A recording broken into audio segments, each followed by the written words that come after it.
This is on the proposed regulations for refuse and recycling collection.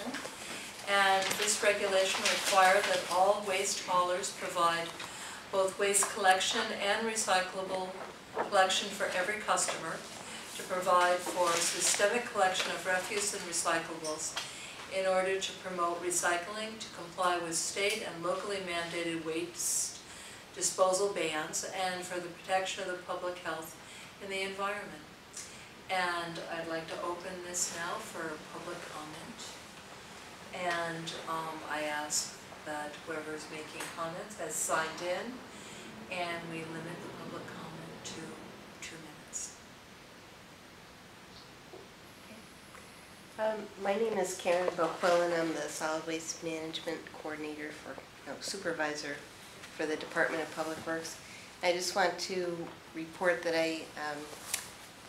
since we met the last time, I met with Elaine Reel, and we went over this with a fine-tooth comb, including the accompanying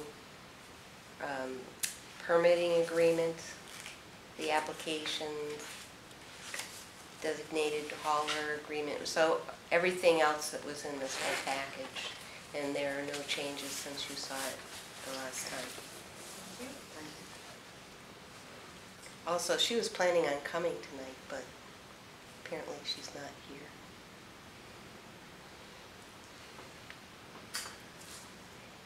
Well, this is an exciting public hearing. I like public hearings like this. I also know that Jesus Levia wanted to come, but he was unable to.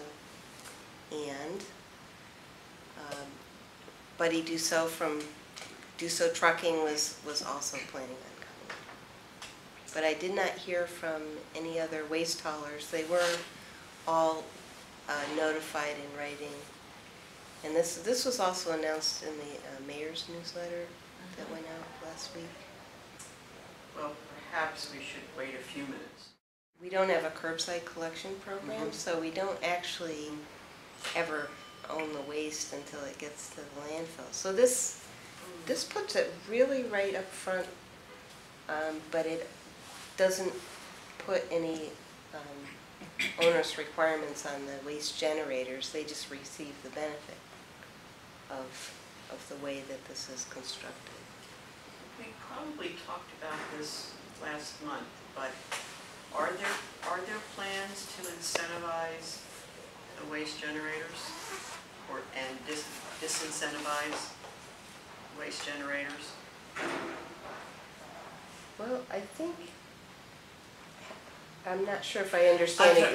The consumers, and Yeah. because it seems to me logistically difficult for the owner. It says, please sign here with this, oh, it's over there. It's over here. Like they say in Brooklyn, it's over there.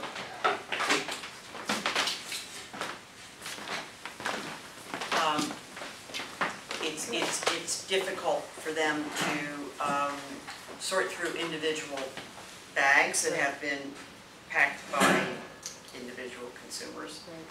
So I wondered if there had been discussions about ways to encourage consumers in town.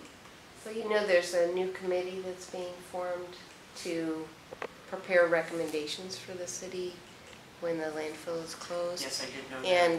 And I can predict that anything that they recommend will have a unit-based pricing component, or we call it pay-as-you-throw. Want me to leave this here?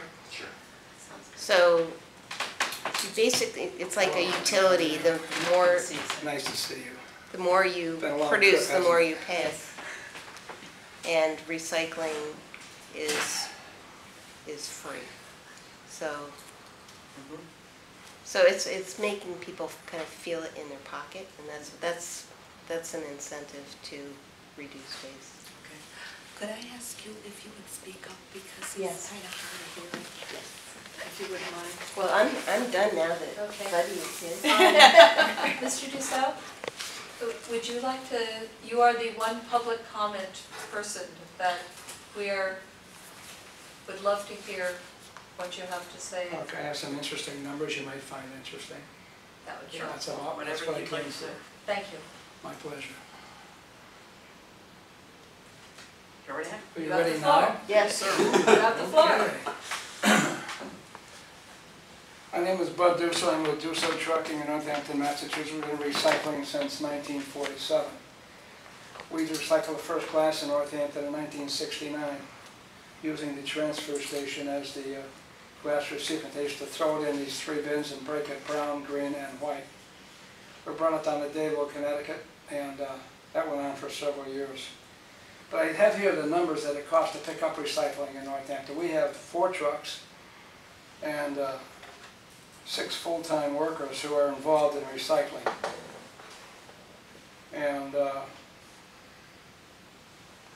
we spend each month $29,506 on recycling. That's labor, fuel, sorting. So if you multiply that, that's roughly $30,000. That's about $360,000 a year. So recycling does not pay for itself under any circumstances. In fact, my understanding is, I've read this, but I can't prove this out other than in the towns we pick up recycling, that you can't make money on recycling. It's a proposition where you have to subsidize it. Annually, we bring in a great year, about $120,000 in recycling income. So we're about $250,000. Well, no, not quite that much. About $180,000 short of covering your costs. And our residential customers, I went on the routes the last 2 weeks to be sure that what I thought was true about the number of people, percentage of people who recycle in our residential routes. It's about 95%. That includes those who put it out every week, or rather every other week on a whatchamacallit alternative basis. It includes those who don't put their bottles and cans out every time it's due because they don't have enough in their bucket to bring it out. So I was asking the drivers as I was driving with them, why don't these people, because I went a paper and bottle and can week and a paper and cardboard week. I asked them why some of these people didn't have their bottle and cans. They said, well, they put it on a regular basis about once a month, which means they're recycling, but it's not on an every week basis. And I'm curious, I have a question for you. I'd like to know why you're making this mandatory for the customers, although it's mandatory by law. I see a little punitive action here and an effort to control behavior by the use of penalties and fines. Years ago, in the 1960s, when we set this whole thing up, we set it up so it would be competitive. There'd be any number of haulers who could give people a competitive bid. We get tremendous compliance. That's one word that is what we're looking for. But I like to think of it as cooperation. I think people are happy feeling they're doing a good thing than doing it because they are going to be punished, fined, and searched out and have their bags ripped open, which is what it says in your little whatchamacallit here. You're probably aware of the fact that in Great Britain they have a little chip in each bucket. And if that chip doesn't show the bucket isn't put out on a regular basis, they are investigated and fined. Is that your intention in the long term? No. Okay. Why is it provided for in the ordinance? What are you referring to specifically? Excuse me, wait a minute, let me turn my hearing aid up. Oh, I just wanted clarification what you were referring to. There we go, now I can hear you. Could you just clarify what you were just referring to? Fines. I think the wording in the ordinance. Do you have a copy of it? I could Yes. probably dig it out if I read it all the way through. It's the usual run-of-the-mill. You will do this or we'll punish you. I find that part of government abhorrent to me. And what I want to point out though is that this is a public hearing, so we aren't going to be responding. We're here to hear Okay. your comments. That's all I had to say. That's the only negative part that I found. The rest I think is great. Thank you very much. You're welcome. Thank you. I don't think so, but I think that we can request a response from DPW. Can we do that? She's trying to understand Yeah. what his concern is. The way that I look at this is that it levels the playing field for the waste haulers in Northampton, that they all have to provide recycling services to the level that Do So Trucking already does. Yeah. And there, you know full well, there are multifamily complexes that don't have recycling, and our current ordinance sounds nice, but it doesn't have any enforcement capability. So we needed something so that the, all customers are receiving recycling services. Most of our multiple units recycle. We Mhm. insist that they do. When you You're call- not the problem. Yes. I know that. I know I'm not the problem, but I'd like to be part of the solution if I could, and I want to cooperate and see that that happens. Because we'll be opening a transfer station shortly, and that's, I'm going to want full compliance there. And we're going to be able to take, as long as the state cooperates, and I think they will, we're going to be able to take just about everything that's recyclable, you know, batteries and button batteries and everything like that. Right. So this we're may- looking forward to we're looking for zero waste, to be honest with you. Right. That's what we'd like to see. Well, this won't hurt you then. Yeah, This will help you. This will benefit you and the transfer station as well, because Well- it encourages source I separation. want to tell you, I don't make a lot of money in this business. I give most of it away. So there's no great profit in this. So if it will help that people will comply in a better fashion. In Hadley, for about a year and a half, we tore open every single bag. And Ray Messick yanked everything out of there that was recyclable. Anything that was plastic or metal or anything that could be recycled came out. And that's where we found out how hard people work to disguise the stuff that they want to throw out that's illegal. They were burying oil in quart jars in a 5-gallon bucket that was full of Speedy Dry as well. And then the whole thing was buried in a plastic bag. So, but you find out exactly what's going on. We'll be able to do that up on South Street, and we intend to do that. But you have to pay somebody to do that, and that adds to the cost of recycling, but we don't mind. I mean, we're paying 6 people to do that now. And that doesn't include the roll-out drivers who bring this stuff to Springfield.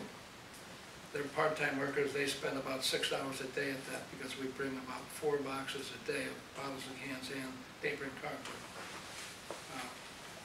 on a regular basis. So that's not included in the 30 grand a month. But actually it keeps them busy, because there's not a lot of work around these days, you probably realize that. People have stopped even small jobs until they get a better job or they're sure they're going to be making money next year. So that's where we're at with that, and that's what's going on in our operation. And I thought I'd share it with you. Okay, thank you for these numbers, this is very helpful. And Yeah. Because as, it costs money to do this, and some people don't want to spend the money. Well, they probably can't afford to spend the money. and I think what you're preaching to the choir, and you are. I got my hearing aid turned up. I'm old now. I used to be young. When we were going down to the hospitals, when he was sick and everything, he'd say to the doctor, "I'm old, speak up." Thank you, and we thank you for all the efforts that you've made with your own company. It's the right thing to do. Sometimes do the right thing, sometimes you don't. You try to do the right thing more than the wrong things. Did you have any questions? I think that we will close the public hearing now, and thank you all for coming this evening, and we I'm will. going to go home and go to bed now. I never put the elevator in. Thank you very much. I never needed it. I used to He take 2 said, "I'd never stairs. make it up." I used to take 2 stairs at a time. Now 2 steps in every stair. You're welcome. Well, Times change. they do. Thank you. Thank you very much.